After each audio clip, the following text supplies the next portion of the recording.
Hello and welcome बच्चों to cost के first class में सभी का स्वागत है। ये चैप्टर प्रोडक्शन को करने के बाद ही समझ में आता है, ठीक है ना।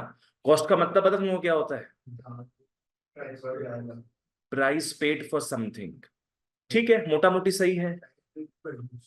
Price paid to produce something for production. ठीक है। कॉस्ट हम लोग किसके व्यू पॉइंट से देखेंगे? प्रोड्यूसर के। कंज्यूमर अपने बोलते हैं ना, कंज्यूमर एक लेज खरीद रहा है तो उसका कॉस्ट क्या बोलते हो? गलत बोलते हैं आपने। कॉस्ट नहीं बोलना चाहिए, उसका प्राइस बोलना चाहिए। कॉस्ट हमेशा किसके पॉइंट ऑफ व्यू से आएगा? From the producers point of view, never from the consumer. ठीक है, पहला चीज। दूसरा, कॉस्ट होता है वो खर्चा जो कुछ बनाने में लगता है। पकड़ लो, मेरा एक फैक्ट्री है, उसमें हम रॉ मटेरियल्स खरीद के लाए, उस पे जो खर्चा लगेगा मेरा, क्या उसको कॉस्ट बोलेंगे कि नहीं? कॉस्ट बोलेंगे। इलेक्ट्रिसिटी बिल जो मेरा आ रहा है उसको कॉस्ट बोलेंगे कि नहीं? बोलेंगे। हम जो 5 लाख का मशीन खरीद के लाए हैं प्रोडक्शन के लिए, उसको कॉस्ट बोलेंगे कि नहीं? नहीं बोलेंगे। उसको कॉस्ट नहीं बोलेंगे। वो कैपिटल है। वो कैपिटल है। आज पकड़ लो, हम एक 10 लाख का मशीन खरीदे अपने फैक्ट्री के लिए, चाइना से लाए हैं, 10 लाख रुपया लग गया मेरा। उसको कॉस्ट कभी नहीं बोलते अपने, उसको बोलेंगे इन्वेस्टमेंट। ठीक है ना। प्रोड्यूसर के पॉइंट ऑफ व्यू से उसका एक्सपेंसेस दो टाइप का होता है, एक जो मैंने अभी बताया कॉस्ट, और एक क्या हो गया? इन्वेस्टमेंट। कॉस्ट मान लो रनिंग खर्चा होता है। आज पकड़ लो, मैंने अपने फैक्ट्री के लिए एक एसी खरीदा 50,000 का। क्या ये कॉस्ट आएगा? ये किस में आएगा? इन्वेस्टमेंट में। This 50,000 is investment, not the cost. पर पकड़ लो, मैं इतना एसी यूज कर रहा हूं कि सिर्फ इस उस एसी से मेरा 5,000 रुपया का बिल आ रहा है, इलेक्ट्रिसिटी बिल आ रहा है एवरी मंथ। तो ये रनिंग खर्चा है ना। ये तो वन टाइम था, वन टाइम हटा दो। जो रनिंग खर्चा होता है उसको अपने कॉस्ट बोलेंगे। क्लियर है ये चीज? बाकी जो होता है बड़ा बड़ा खर्चा जो एक बार किया जाता है टू अक्वायर एन एसेट, उसको बोलते हैं इन्वेस्टमेंट। ठीक है, पहले तो ये क्लियर हो गया तुम लोग का। नेक्स्ट, हर चैप्टर में फंक्शन आता है। डिमांड में हमने पढ़ा था डिमांड फंक्शन, सप्लाई में सप्लाई फंक्शन, प्रोडक्शन में भी देखे थे अपना प्रोडक्शन फंक्शन। तो कॉस्ट क्यों अलग रहेगी? तो मैं दोनों चीज के बारे में पहले बताता हूं। दोनों चैप्टर रिलेटेड है, याद रखना। हाँ लिख लो, production function, cost function. Production function, cost function.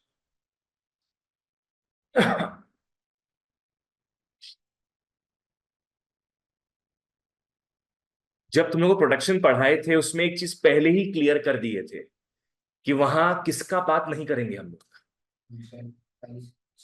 पैसा का, कॉस्ट का, पैसा का अपने एकदम बात नहीं करेंगे। वहां सिर्फ बात होगा number of inputs used, number of outputs produced. पैसा का एकदम बात नहीं था। तो पैसा का बात सारा कहां होगा? इस चैप्टर में। यहां पैसा का बात होगा, वहां मजा का बात हुआ, यहां सजा का बात होगा, पैसा का बात होगा। आओ, प्रोडक्शन फंक्शन, याद है इसका मैथमेटिकल नोटेशन क्या था? Very good, very good, perfect. Production function क्या था? Output is equal to F inputs. This was production function. Output is a function of inputs. याद रखो, आउटपुट सिंगुलर है, इनपुट्स प्लूरल है। बताओ तो कौन किसके ऊपर डिपेंडेंट था? यस, आउटपुट डिपेंडेंट है इनपुट्स के ऊपर। ऑफ कोर्स, जितना तुम इनपुट्स यूज करोगे उतना ज्यादा तुम्हारा आउटपुट प्रोड्यूस होगा, जितना कम इनपुट यूज करोगे उतना कम आउटपुट प्रोड्यूस होगा। ठीक है। यहां पैसा आया था क्या? एकदम भी there was no money involve, no money involve. ये अपने बोले थे फिजिकल रिलेशन है, ये एक टेक्नोलॉजिकल रिलेशन है, ये एक इकोनॉमिकल रिलेशन नहीं था। पैसा का बात कॉस्ट फंक्शन में करेंगे, आओ देखते हैं। Very good, correct. Cost function में क्या होगा? आउटपुट नहीं नहीं नहीं नहीं नहीं नहीं नहीं नहीं नहीं बाबू, गलत बोल दिया, तुम उल्टा बोल दिया। Cost is equal to F output. Cost is equal to F output. Yes. यहां बताओ कौन किसके ऊपर डिपेंडेंट है? कॉस्ट डिपेंडेंट है आउटपुट के ऊपर। ऑफ कोर्स गाइस, तुम लोगों को डिमांड फंक्शन से पढ़ाया हुआ ये चीज कि एलएचएस में हमेशा क्या आता है? Dependent variable. और आरएचएस में जो भी आएगा सब हो जाएगा independent.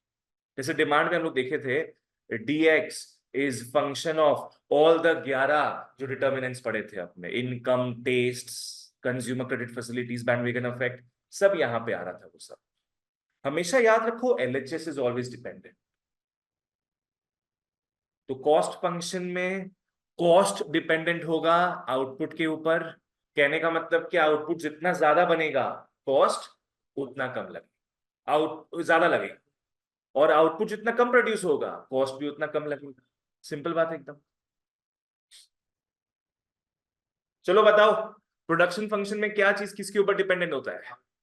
Output is dependent on inputs. Inputs बोलेंगे, ठीक है। और कॉस्ट फंक्शन में क्या है? Cost is dependent on output. Cost is dependent on.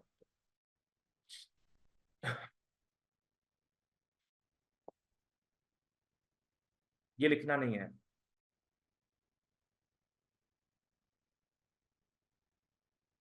1 unit and 10,000 units, इसमें से आउटपुट किसको बोलते हैं? दोनों को बोलेंगे। यस, दोनों को ही बोलेंगे। अपने ऐसे बोलते हैं number of units of output. यहाँ पे 1 यूनिट प्रोड्यूस हुआ, यहाँ पे 10,000 यूनिट्स प्रोड्यूस हुए, दोनों ही बना है भैया, दोनों ही आउटपुट होगा। चलो बढ़िया। सो ये रहा अपना कॉस्ट का पार्ट। ठीक है, पहले मैं इसको समझा देता हूं फिर आगे बढ़ेंगे।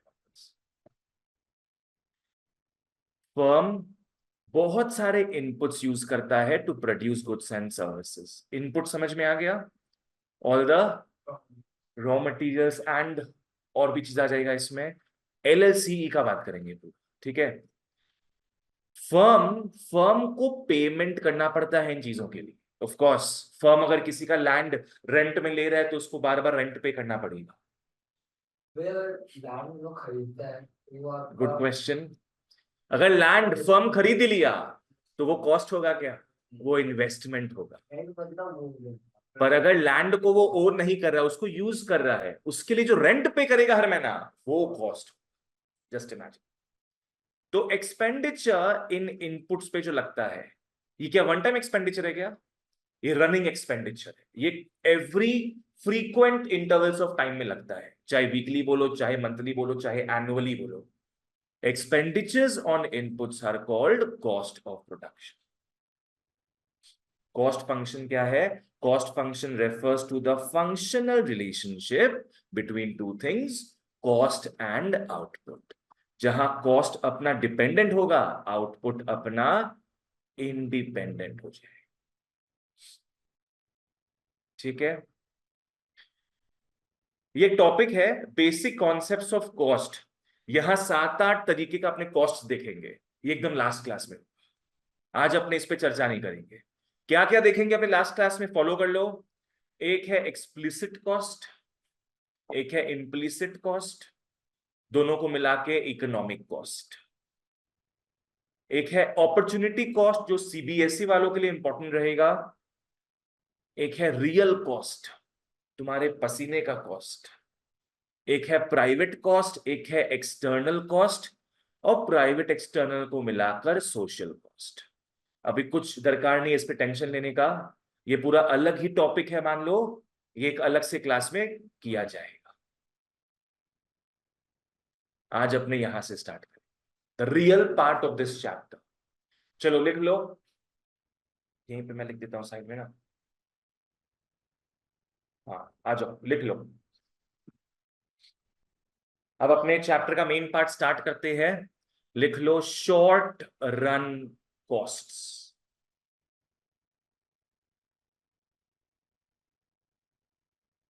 लिख लो शॉर्ट रन कॉस्ट्स, ब्रैकेट में economic cost, short run costs bracket में इकोनॉमिक कॉस्ट। शॉर्ट रन याद है क्या था फ्रॉम प्रोडक्शन चैप्टर?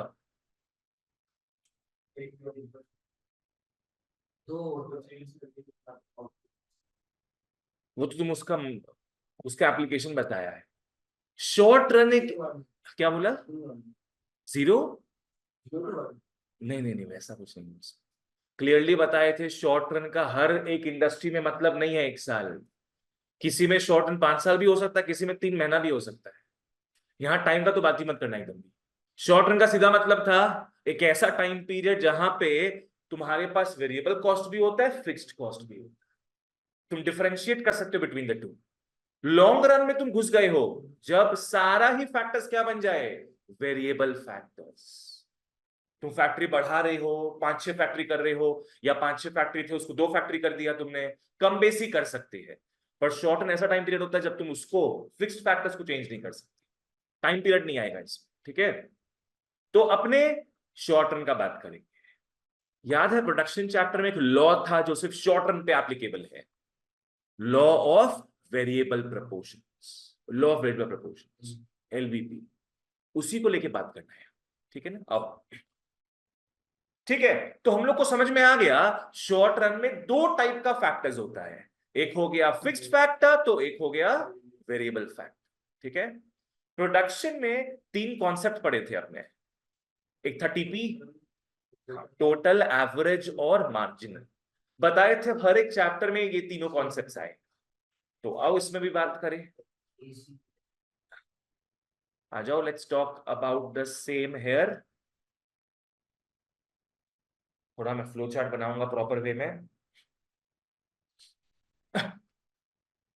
कॉस्ट भी 3 टाइप का होता है, जैसे प्रोडक्शन में देखे थे हम। पहला हो जाएगा fixed cost, first one is fixed cost. Sorry, fixed cost मत लिखो, टोटल कॉस्ट। पहला लिख लो टोटल कॉस्ट। दूसरा क्या होगा? Average cost.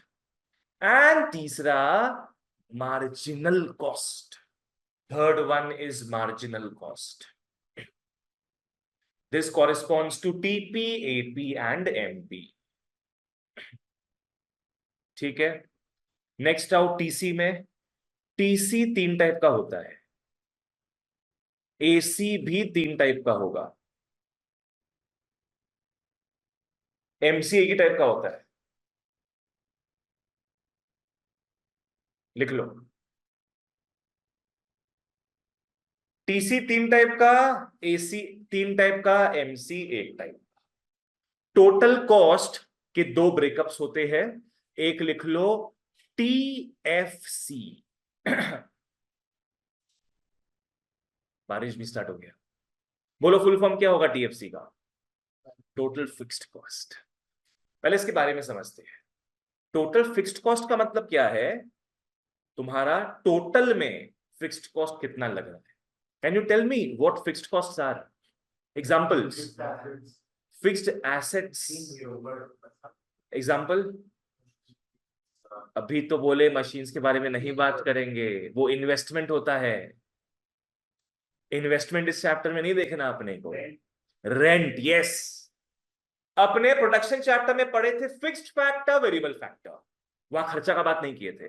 पर उसमें जो खर्चा होता रहता है उसको अपने क्या बोलेंगे? Fixed cost, variable cost.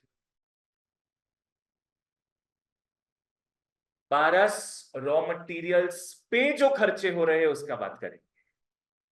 पर रॉ मटेरियल्स बाबू, क्योंकि वेरिएबल फैक्टर होता है रॉ मटेरियल्स, उस पे खर्चा जो लगेगा वो क्या होगा फिर? Variable cost. वो फिक्स्ड कॉस्ट में नहीं आएगा पारस। आज अपना सेंटर है, ये एक लैंड हो गया मान लो, इस पे मैं हर महीना रेंट पे करता हूं, ये चेंज होता है क्या हर महीना? नहीं, ये फिक्स्ड है। तो इसको अपने क्या बोल सकते हैं? Total fixed cost.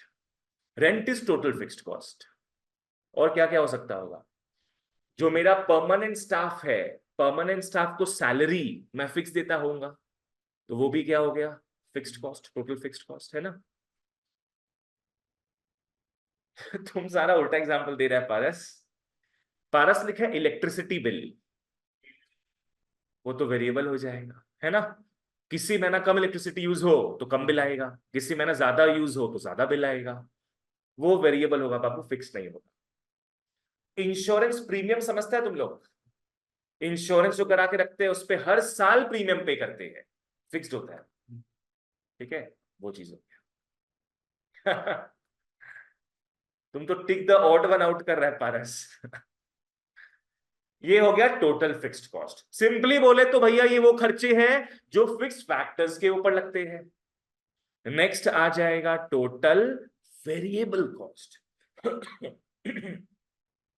As the name suggests, ये वो खर्चा है जो किस पे लगे, वेरिएबल फैक्टर्स पे लगे।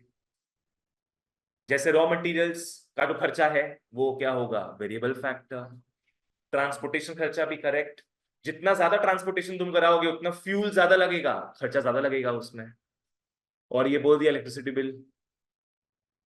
कैजुअल लेबर का जो खर्चा होता है वो क्या है, वेरिएबल में आएगा, आएगा, आएगा, वो वेरिएबल कॉस्ट में आएगा, ठीक है ना। ठीक है, नेक्स्ट। तो भैया फिक्स्ड कॉस्ट दिख गया, वेरिएबल कॉस्ट दिख गया, अभी तीसरा कॉस्ट कौन सा बचा, मार्जिनल। कैसे मार्जिनल, तो यहां पे है, यहां टीसी लिख लो, टीसी, यस, यहां लिख लो प्लस इक्वल।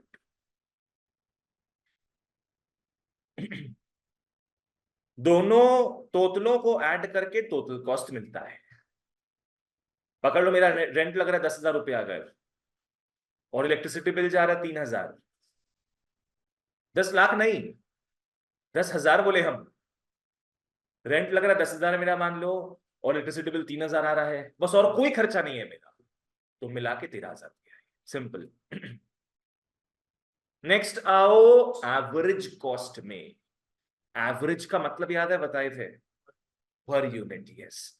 टोटल का मतलब होता है ऑल द यूनिट्स, और एवरेज का मतलब पर यूनिट, एंड मार्जिनल का मतलब एडिशनल, ठीक है ना। एवरेज कॉस्ट भी इन सबके शक्ल में ही आएगा, बस ए लगा देना, क्या हो जाएगा, average fixed cost, average variable cost and average cost.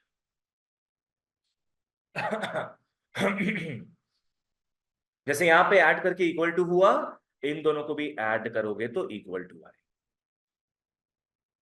इन सबको अभी समझने का दरकार नहीं है, ये तुम लोग को भी समझ में नहीं आएगा, पहले हम लोग को ये क्लियर करना, ठीक है ना, तब ये कॉन्सेप्ट तुम लोग समझ पाओगे। और एमसी के तो क्या कहने, ये अपने लास्ट में देखेंगे एकदम। बस याद रखना, मार्जिनल कॉस्ट सबका काटती है, सबका काट के वो भागेगी, सिंपल बात। और मैंने क्या बोला, कॉस्ट चैप्टर किससे रिलेटेड है, प्रोडक्शन चैप्टर से, ठीक है। अब एक और बात समझ लो, प्रोडक्शन चैप्टर में जो भी जैसा भी ग्राफ था उसका ऑपोजिट ग्राफ यहां पे आएगा। ये टिप, स्पॉइलर अलर्ट पहले दे दिए। याद है एमपी का कर्व कैसा था? नहीं वैसे, एमपी का ग्राफ था, पहले ऊपर जाता है, फिर ये एक्स एक्सिस को टच करता है और फिर नीचे गिर जाता है। ये ग्राफ किसका है, एमपी का, ठीक है। अब इसको हम लोग घुमा देंगे बच्चुआ,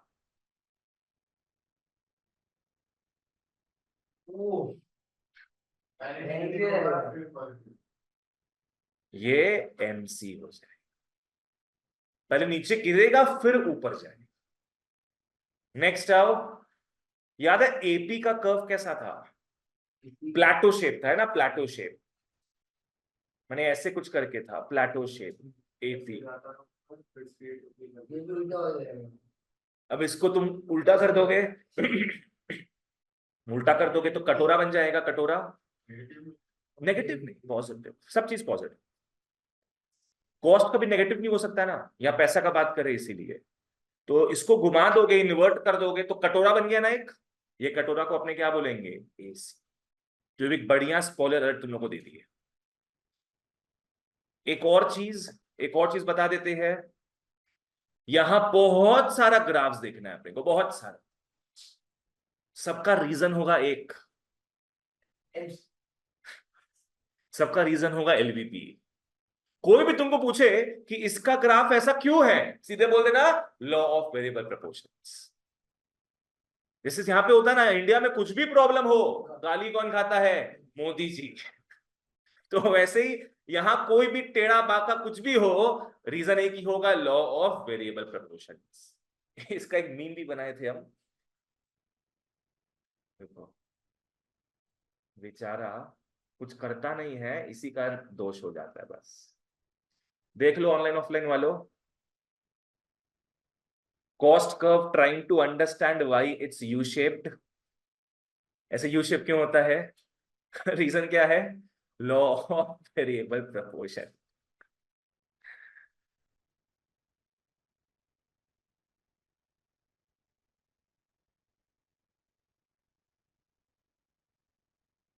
वो मेरे को पता नहीं, हम टेम्पलेट्स देखते हैं, जो लगता है कि हाँ उसमें फिट हो सकता है वैसे बना देते हैं। चलो ओके। ओके, तो यहां तक ये क्लियर है। ठीक है, ठीक है, आ जाओ। शॉर्ट रन कॉस्ट्स, उसमें टोटल एवरेज मार्जिनल देखोगे। Factors of production, short run का बात कर रहे हैं। शॉर्ट रन में अपने दो तरीकों से डिवाइड कर सकते हैं। एक फैक्टर्स होते हैं फिक्स्ड, एक फैक्टर्स होते हैं वेरिएबल। आपने पढ़ चुके इस बारे में। फिक्स्ड फैक्टर्स वो फैक्टर्स है जिसका क्वांटिटी ना बढ़ सकता है ना घट सकता है। बोले तो फिक्स्ड फैक्टर्स हमेशा क्या रहते हैं? फिक्स्ड, कांस्टेंट रहते हैं। They do not depend on the output produced. Examples क्या हो गया?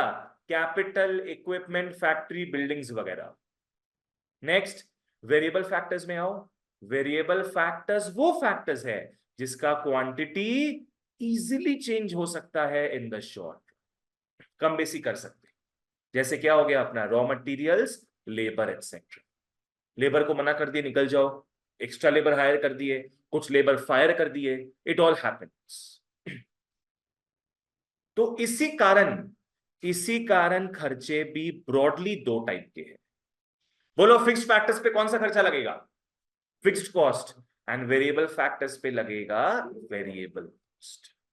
और दोनों को ऐड करके मिलेगा हमें टोटल कॉस्ट।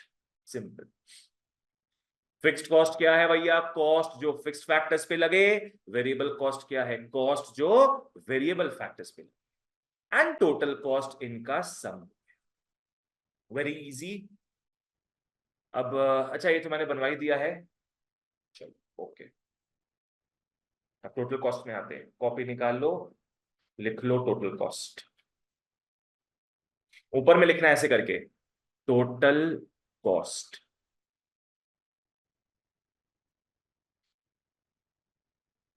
टोटल कॉस्ट के मेन दो पार्ट्स थे। पहला पार्ट क्या है? Total fixed cost. आओ लिख लो, टोटल फिक्स्ड कॉस्ट। एकदम आराम से चलना, जहां टेंशन हो बोलना। Total fixed cost refers to, पहला बात है ये क्या है? कॉस्ट है। कॉस्ट है ये। Refers to cost, it refers to cost incurred by कौन? ये खर्चा करता है? Firm. By a firm. Producer भी बोल सकते हैं आपने, हाँ। टोटल फिक्स्ड कॉस्ट, पहला बात है cost incurred by a firm, किस पे? On all the fixed factors, on all fixed factors, on all fixed factors. All बोलना जरूरी है। ऑल क्यों बोलेंगे पता है? बिकॉज यहां टोटल लिखा है। टोटल इंक्लूड्स एवरीथिंग, ठीक है ना? All fixed factors. एकदम इजी डेफिनेशन है। अगर और बड़ा चला के लिखना तो ऐसे भी लिख सकते हैं, on all fixed factors during the production process, कुछ भी लिख सकते हो आपने, ठीक है। पर मेन ये सब कीवर्ड्स है। चलो बोलो, what is total fixed cost TFC? It refers to the cost incurred by a firm on all the fixed factors. चलो इसका next point, total fixed cost बताओ डिपेंडेंट है क्या आउटपुट के ऊपर? आउटपुट के ऊपर डिपेंडेंट है? हाँ डिपेंडेंट है। यहाँ लॉजिक है तुम, टोटल फिक्स्ड कॉस्ट क्या डिपेंडेंट आउटपुट के ऊपर? नहीं। रेंट डिपेंडेंट आउटपुट के ऊपर नहीं। किसी महीना हम कम पढ़ाए, किसी महीना हम ज्यादा पढ़ाए, रेंट तो मेरा जितना लगता है उतना ही लगेगा। It is not dependent on output, it is not dependent on output. आज एक फैक्ट्री में पकड़ लो 10 मशीनें हैं, वो उसका फिक्स्ड फैक्टर हो गया। बाई चांस वो एक महीना अपना फैक्ट्री ऑफ रखा हो, भाई उसका रेंट तो उतना ही लगेगा। तुम लोग एक काम करो, जब भी कहीं पढ़ो ना टोटल फिक्स्ड कॉस्ट, इसको रेंट समझ के चलना, तो क्लियर रहेगा तुम्हें, ठीक है ना। टोटल फिक्स्ड कॉस्ट क्या था क्या नहीं था छोड़ दो, माथा में रखो रेंट। तो rent is obviously not dependent on output, तो अपने को समझ में आ जाए। नेक्स्ट पॉइंट, अगर तुम प्रोडक्शन रोक दो, टोटल फिक्स्ड कॉस्ट जीरो होगा कि नहीं?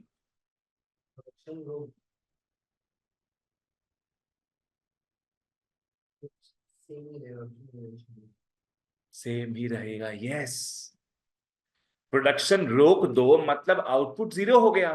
पर अभी क्या लिखा है तुम लोग को, हम total fixed cost is not dependent on output. आज कोरोना में मेरे सेंटर का रेंट तो लगता ही था। कोरोना में हम घर से ऑनलाइन क्लास लेते थे उस वक्त, पर मेरा फालतू का 5-6 महीना रेंट लगा, even though it was not getting used.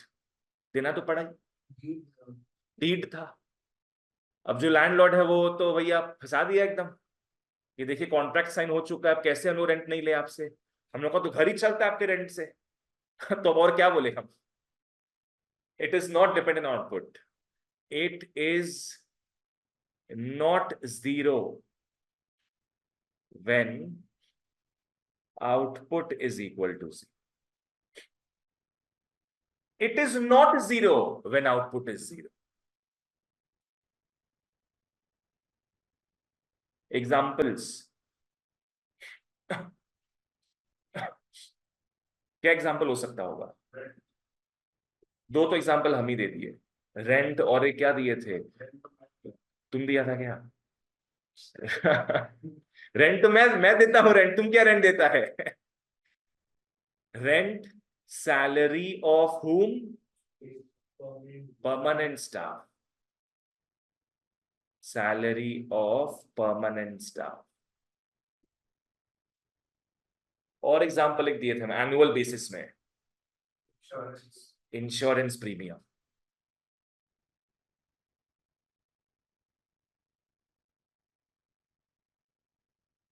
अगर मैं एक और पूछूं, क्या फिक्स चीज लगता होगा? फिक्स्ड खर्चा, ईएमआई।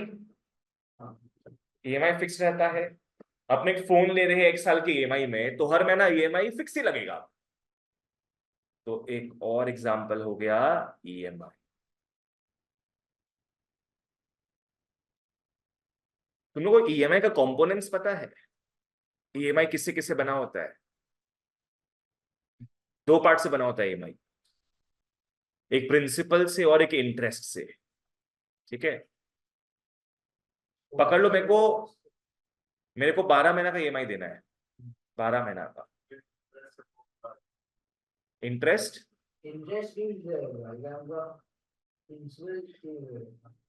कुछ फिक्स नहीं रहेगा, फिक्स रहेगा तो सिर्फ ईएमआई का वैल्यू। मान लो, यस पारस, मान लो हर महीना मेरे को ईएमआई देना है 5,000। It is made up of 2 parts. एक एकदम पहला ईएमआई का बात कर रहा हूं, दूसरा फिर 12वां ईएमआई, लास्ट ईएमआई। शुरू शुरू का जो ईएमआई है उसका इंटरेस्ट कंपोनेंट काफी ज्यादा होता है और प्रिंसिपल कंपोनेंट काफी कम होता है। फिर एक एक करके क्या डिक्रीज होता जाएगा, इंटरेस्ट कंपोनेंट डिक्रीज होता जाएगा, अंटिल एकदम लास्ट में इंटरेस्ट कंपोनेंट एकदम कम बचेगा और प्रिंसिपल पार्ट एकदम ज्यादा बचेगा। समझ में आया? वो हम लोग नहीं देखते, हम लोग को सिर्फ क्या पता है कि हमारे पॉकेट से लगना है 5,000 रुपीज पर मंथ, पर अंदर में कैलकुलेशन लोग इस हिसाब से करता है। ठीक है ना? तो अपने यहां बोलेंगे EMI, the entire EMI is a fixed cost. कोई तुम लोग को बोले कि इंटरेस्ट फिक्स्ड कॉस्ट है कि क्या, ऐसे हो सकता है, पर ईएमआई में इंटरेस्ट फिक्स नहीं है, जैसा मैंने बताया अभी, इंटरेस्ट इज वेरिएबल। ठीक है, ओके, तो यहां तक ये हो गया। अब एक लास्ट पार्ट आता है टोटल फिक्स्ड कॉस्ट में। क्या चीज आएगा? Graph. Yes, graph. The most important part of this chapter is the graphs. Okay, आओ मटेरियल में मैं ये करवा देता हूं। Total fixed cost. Total fixed cost refers to the cost which is incurred by a firm on the use of all fixed factors. On the use of all fixed factors. Next, जैसा मैंने बताया, it is independent of output. Output बढ़े चाहे घटे, ये जितना लगना है उतना ही लगेगा। फिक्स्ड कॉस्ट रिमेन्स सेम, चाहे आउटपुट लार्ज हो, स्मॉल हो और इवन जीरो हो, कुछ भी हो मतलब नहीं है, फिक्स्ड कॉस्ट लगना लगता है। नेक्स्ट, फिक्स्ड कॉस्ट लगता किस पे है? फिक्स्ड फैक्टर्स पे। एग्जांपल्स क्या क्या हो गए? Rent of premises. अपने प्रोडक्शन चैप्टर में प्रेमाइसिस पढ़े थे, लैंड पढ़े थे, यहां क्या पढ़ रहे हैं? उसका रेंट। इंटरेस्ट ऑन लोन, ये क्या सही है? इंटरेस्ट फिक्स था अभी जो बताए थे वहां पे, यहां भी फिक्स नहीं है, ये ईएमआई।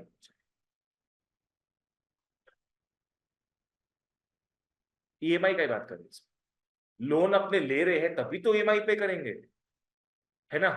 लोन अपने ले रहे हैं तभी तो ईएमआई पे करते हैं उसके बदले। देखो तुम लोग समझो, तुम लोग कंफ्यूजन में आ रहा है। तुम लोग पकड़ लो, किसी से लोन लिया, इंटरेस्ट 10% पर एनम, राइट? तो ये तुम लोग को लग रहा है फिक्स्ड है ना? इस बेसिस पे रेट फिक्स्ड है इसका, पर जब कैलकुलेशन होता है ना, तुम्हारा 10% ही लगेगा, पर किस हिसाब से, किस महीना कितना इंटरेस्ट लग रहा है वो तुम लोग को नहीं पता, वो इस हिसाब से ही लगेगा, कम होते जाएगा। तुम लोग का बच्चों 10% ही इंटरेस्ट लगेगा, नो वरीज, पर जो ब्रेकअप है वो बढ़ बढ़ के घटता है। ठीक है ना?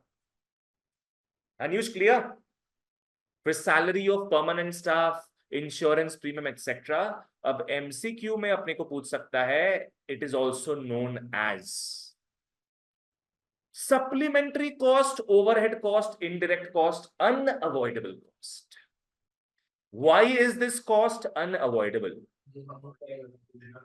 देना तो पड़ेगा ही। तुमको खर्चा कम करना है, तुम प्रोडक्शन बंद कर दो, तुम्हारा ना एसी चलेगा ना बिजली बिल आएगा। हर मालिक को, मैंने लैंडलॉर्ड को देना तो पड़ेगा अपने को रेंट, सिंपल बात है। Rent can not be avoided और insurance premium can not be avoided. तुम्हारा उस साल प्रॉफिट हुआ लॉस हुआ उससे मतलब नहीं है, इंश्योरेंस कंपनी को तुमको फिक्स्ड प्रीमियम देना पड़ेगा, नहीं तो वो तुम्हारा इंश्योरेंस को स्टॉप कर देगा। ठीक है ना? So these are unavoidable. Supplementary overhead, ये सब का मतलब पता है? ओवरहेड का बोझ, इसको एक्स्ट्रा बोलते हैं। एक्स्ट्रा, एक्स्ट्रा, ये एक एक्स्ट्रा कॉस्ट लगता है मान लो प्रोड्यूसर का। आज तुम लोग पकड़ लो, आज हम तुम लोग को एसडीएफ प्रोवाइड कर रहे हैं, तुम लोग को ऐप एक्सेस प्रोवाइड कर रहे हैं, तो वो मेरा एक्स्ट्रा खर्चा नहीं हुआ। कैसे? यस, हम तुम लोग से उसका एसडीएफ ले रहे हैं, तो उससे वो मेकअप हो जा रहा है। कि मेरा जो भी एवरी मंथ रिन्यूअल कॉस्ट लगता है ऐप का, वो उस एसडीएफ से क्या है मेकअप हो जाए, तो वो मेरे को बोझ नहीं लगता है, बिकॉज जो तुम लोग रुपया दे रहा है उसी में से तुम लोग को वो चीज बना के दे देगा। पर रेंट वगैरह ये सब चीज जो भी होता है, ये एक लगता है कि एक्स्ट्रा खर्चा है जो हर साल उठाना पड़ेगा मेरे को, ताकि हम रेंट पे कर पाए। समझ में आया ना? सो ये एक्स्ट्रा कॉस्ट होता है। नहीं, फीस बिल्कुल आएगा, मतलब रेंट, हाँ फीस से तो रेंट देंगे ऑफ कोर्स, पर टेंशन होता है ना उस चीज में कि किसी महीना फीस कम आए तो क्या होगा। पर एसडीएफ का तो पता ही है कि एसडीएफ आएगा, बुक मिलेगा, उसमें मेरा कोई लाइबिलिटी नहीं है। समझ में आया? उसमें कोई टेंशन नहीं है मेरे को, जितना एसडीएफ आएगा उतना बुक्स देना है, दैट्स द थिंग। पर रेंट में टेंशन है कि इस महीना ज्यादा फीस आए, कम फीस आए, क्या हो क्या नहीं हो, वो चीज होता है, हर बिजनेस में होता है सब चीज। चलो नेक्स्ट अपने आते हैं भैया डायग्राम में। पानी दे दो उसको, आओ बनाते डायग्राम। हर चीज प्रैक्टिकली फॉलो करो तो क्लियर लगेगा। Diagram of TFC. तुम लोग बताओ मेरे को, इको में बताया हुआ है एक्स एक्सिस में क्या आता है हमेशा?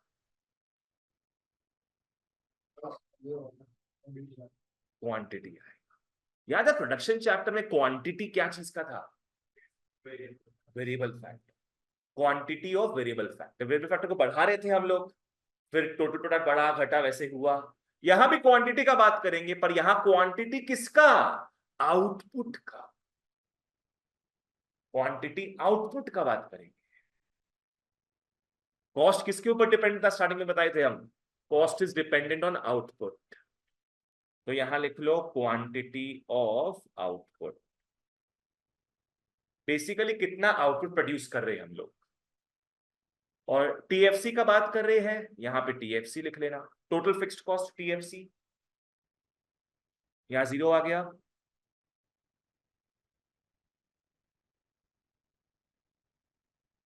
पकड़ लो, मेरा रेंट लग रहा है 10,000, मान लो 10,000 रेंट लग रहा है। तो अगर 2-2 हजार करके मैं पकड़ूं इसको, ये लाइन, ये लाइन मेरा हो जाएगा किसका कर्व? टीएफसी का। ये लाइन जो 10,000 में है, ये हो जाएगा मेरा TFC, total fixed cost.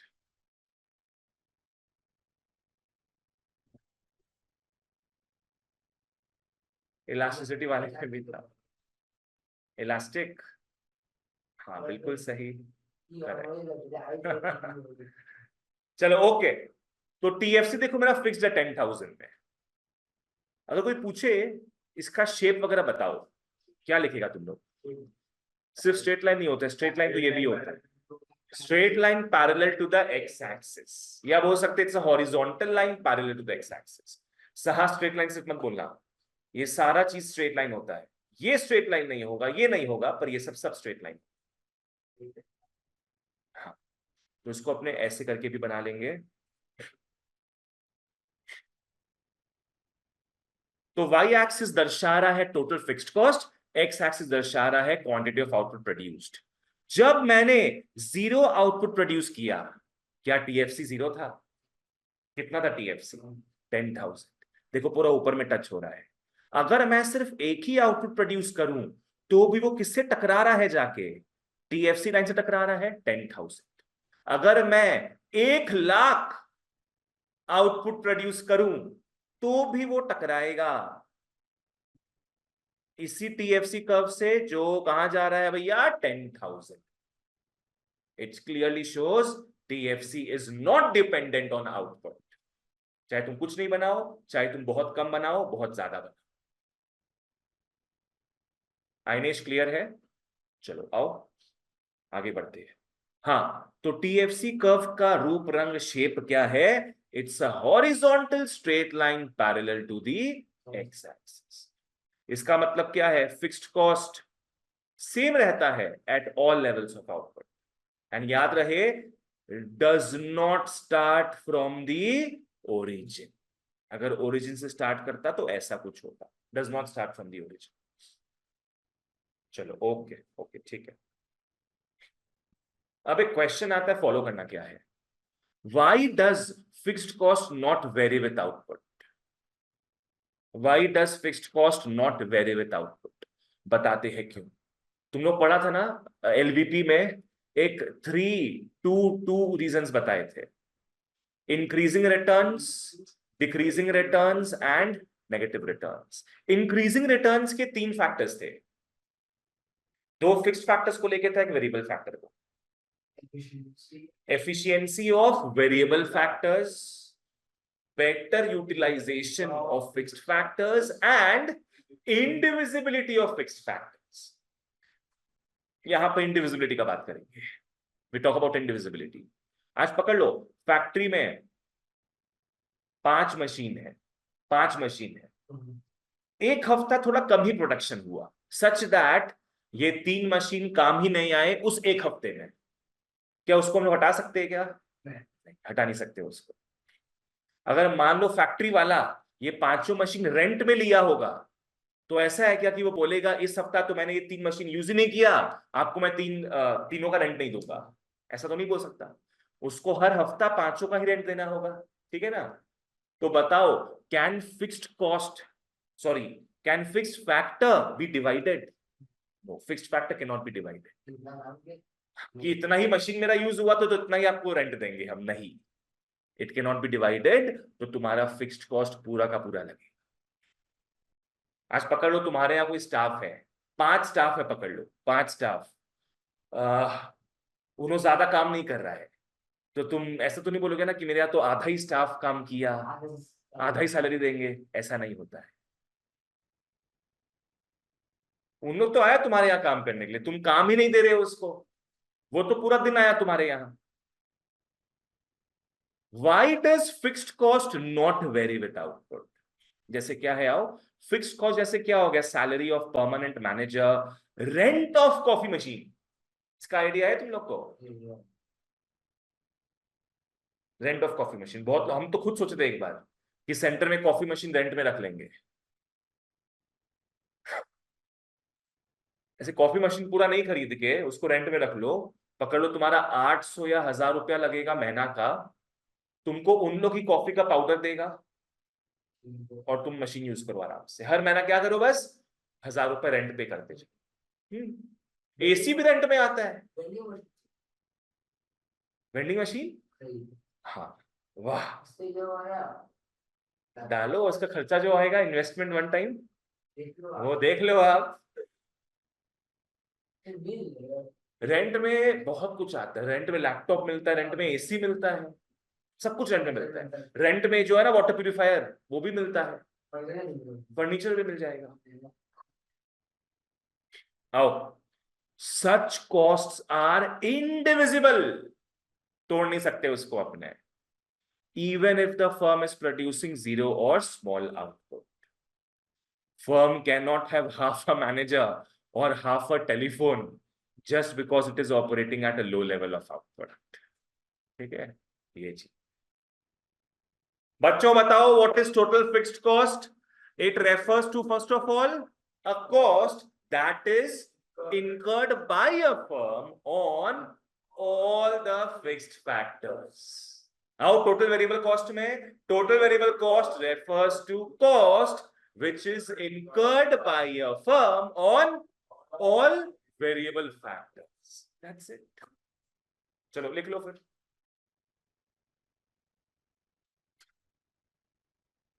Definition लिख लो, मैंने बता दिया।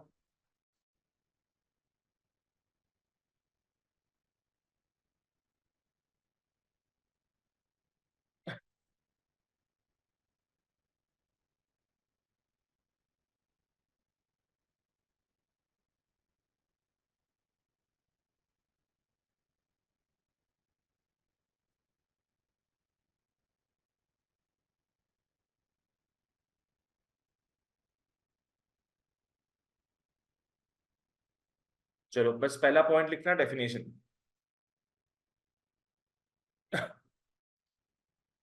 Total variable cost refers to cost incurred by a firm on all the variable factors. जितना ज्यादा तुम यूज करोगे वेरिएबल फैक्टर्स को, उतना ज्यादा तुम्हारा वेरिएबल कॉस्ट लगेगा। बताओ आउटपुट पे डिपेंडेंट है कि नहीं है? बिल्कुल डिपेंडेंट है। जितना ज्यादा आउटपुट प्रोड्यूस करोगे उतना ज्यादा तुम्हारा वेरिएबल खर्चा लगेगा। It is dependent on output. लिख लो second point, it is dependent on output.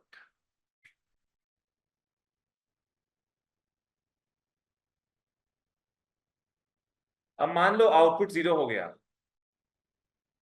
TVC भी 0 हो जाए। आज कोरोना में पकड़ लो, हम सेंटर में इलेक्ट्रिसिटी यूज नहीं की है, मेरा बिल भी 0 आया होगा। It is 0, it becomes 0 when output is 0। 0 हो जाता है भैया व्हेन आउटपुट इज 0। तो बताओ तो ये अवॉइडेबल कॉस्ट की अनअवॉइडेबल? अवॉइडेबल। प्रोडक्शन ही बंद कर दो। अगर ये सब खर्चा बचाना है तो प्रोडक्शन ही बंद कर दो। ना रहेगा बांस ना बजेगी बांसुरी। एग्जाम्पल में आते हैं बबुआ। सबसे पहला एग्जाम्पल इलेक्ट्रिसिटी बिल, फिर लिख लो फ्यूल कॉस्ट, जो पेट्रोल का खर्चा होता है। हाँ, ना ना सामान भेजो ना पेट्रोल का खर्चा लगेगा। और क्या हो सकता है? Wages of casual labour, wages of casual labour.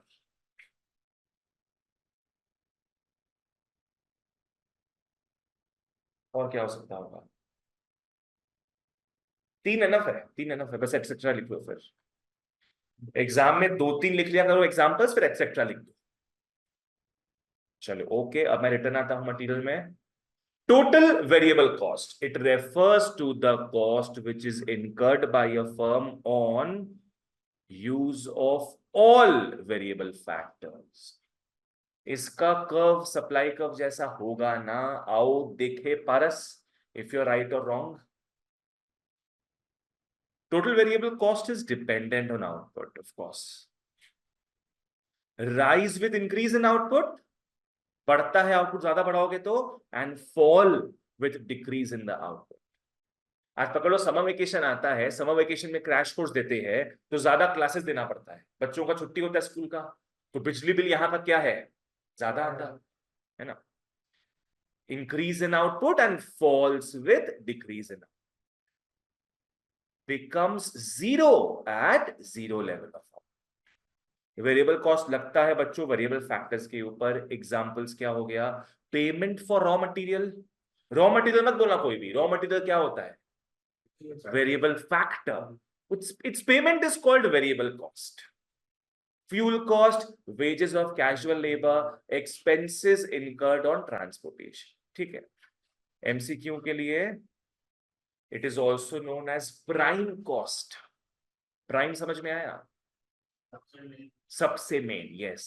Prime का मतलब मेन, ये मेन कॉस्ट होता है। Direct cost and avoidable cost. आओ अब डायग्राम में आए, डायग्राम में। चलो इसका डायग्राम बनाने के पहले मैं एक चीज समझा देता हूं। ये चैप्टर रिलेटेड है विद प्रोडक्शन चैप्टर, ठीक है। दो डायग्राम साथ में बनाओ तुम, मेक टू डायग्राम्स टुगेदर। और तुम ऐसे बना लिया क्या? ठीक है, उसके नीचे बना, कोई बात नहीं है। यहां मैं एक हेल्दी रिवीजन कराऊंगा प्रोडक्शन वाले चैप्टर के डायग्राम का।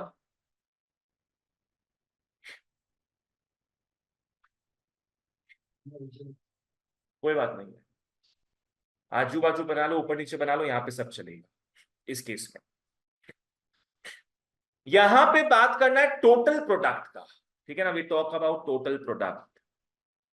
तो बताओ तो नीचे क्या आएगा फिर इसमें? इसमें एक्स एक्सिस में quantity of variable factor, quantity of variable factors. ये 0 हो गया ओरिजिन। यहां मैं बात करूंगा, अभी किसका बात कर रहे हैं अपने? Variable cost, total variable cost, TVC. Total variable cost. यहां नीचे क्या आएगा एक्स एक्सिस में? क्वांटिटी ऑफ आउटपुट,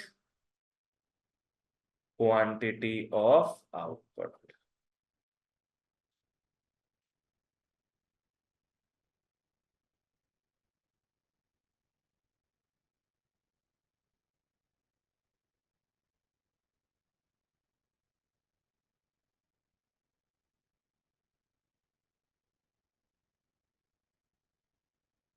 गलती से हो जाएगा तो अलग बात है। कहाँ गया है एक्स आई?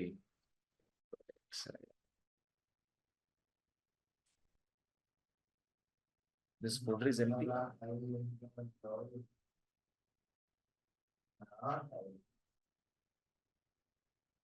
सुनो मेरे से ये लेना।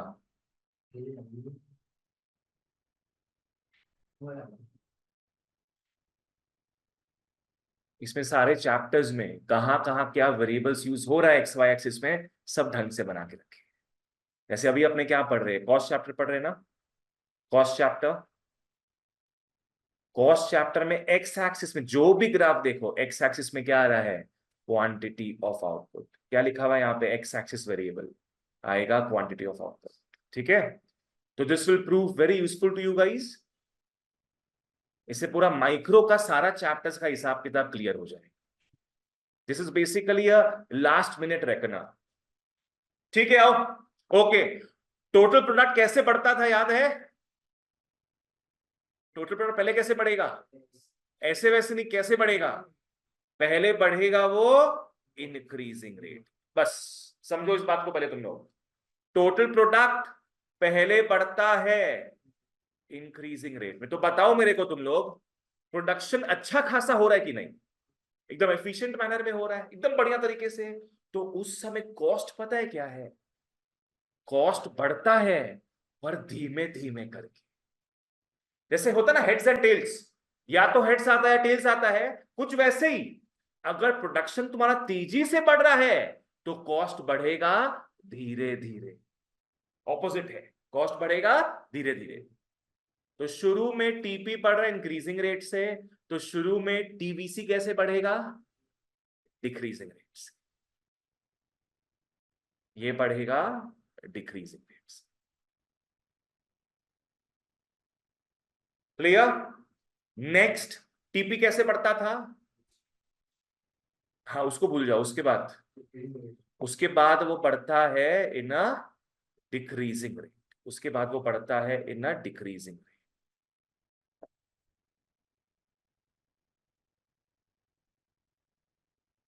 तो सेकेंड फेज में टीपी बढ़ रहा है, पर किस रेट से बढ़ रहा है? डिक्रीजिंग रेट से।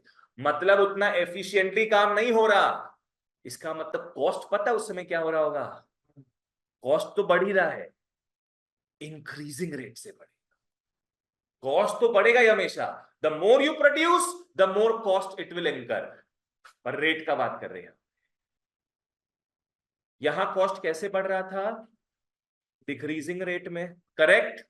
उसके बाद क्योंकि प्रोडक्शन बढ़ रहा है डिक्रीजिंग रेट से, मतलब कॉस्ट बढ़ेगा इंक्रीजिंग रेट से। बस दैट्स इट, दैट्स इट। नीचे वाला का बात नहीं करेंगे यहां पे, उसको छोड़ दो। That's it. Unused clear? तो समझो डायग्राम क्यों हो रहा है, इसका दोष क्या है, ऐसा क्यों है ये? बिकॉज ये ऐसा है।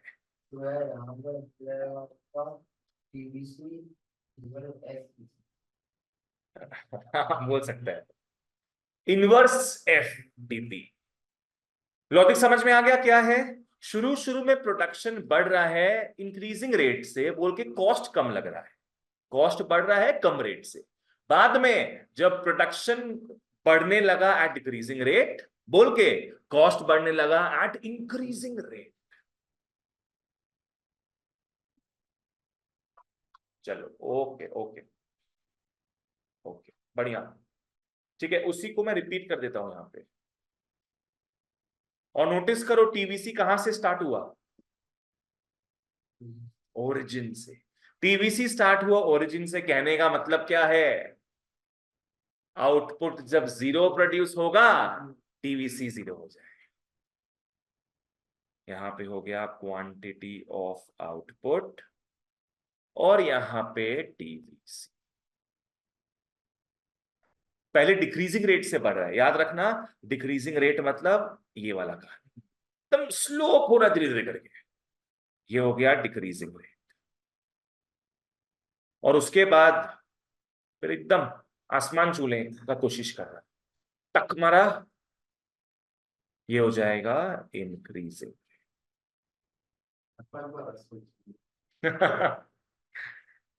चलो ठीक है, तो टीवीसी स्टार्ट होगा ओरिजिन से, इसका मतलब क्या है, अगर आउटपुट जीरो है तो वेरिएबल कॉस्ट भी जीरो होगा।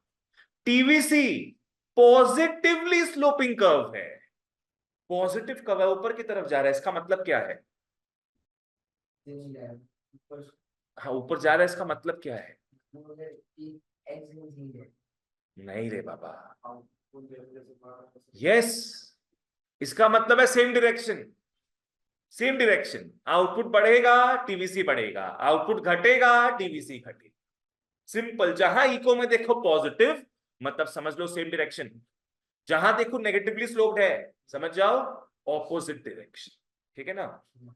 पॉजिटिवली स्लोपिंग कर्व का मतलब है सेम डायरेक्शन, भले तुम डांस करते हुए ऊपर जा रहे हो पर ऊपर तो जा रहे हो।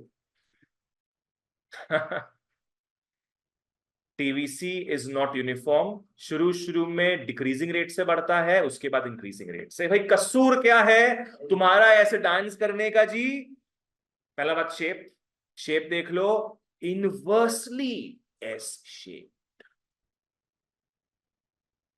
एस शेप किसका शेप था, टीपी का, टीपी का, टीपी का था एस शेप्ड, और उसको उल्टा कर दोगे तो इनवर्सली एस शेप्ड तुम्हारा टीवीसी का है।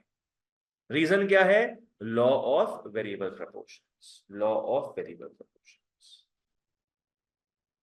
ठीक है।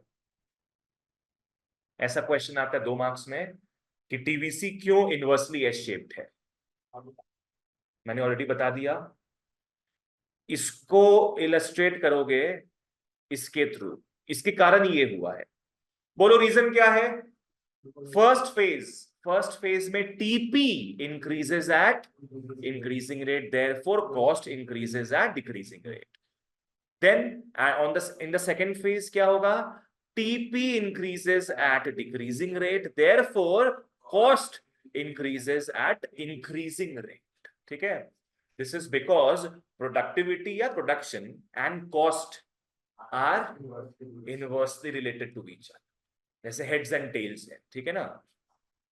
चलो ओके, आओ ध्यान देते हैं फिर, रीजन क्या है, this is due to LVP, हाँ अपने को we need to remember that productivity and cost are two sides of the same coin, yes, ये देखो, हायर प्रोडक्टिविटी का मतलब lower cost and lower productivity का मतलब higher cost, initially and there after.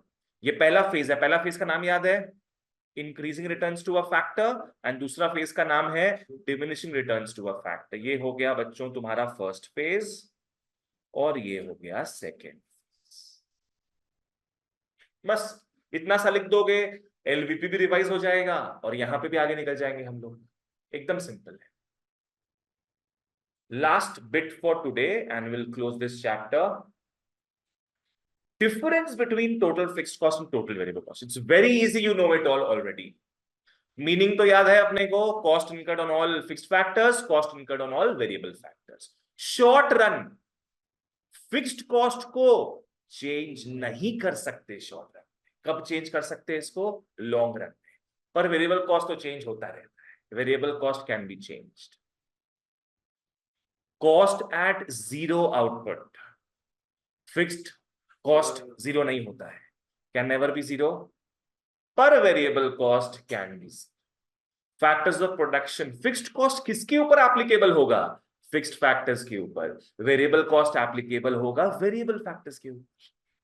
Next shape वेप तो याद रखना बहुत ही इंपॉर्टेंट है, horizontal straight line parallel to x axis not start origin, and ये inversely S shaped है start origin.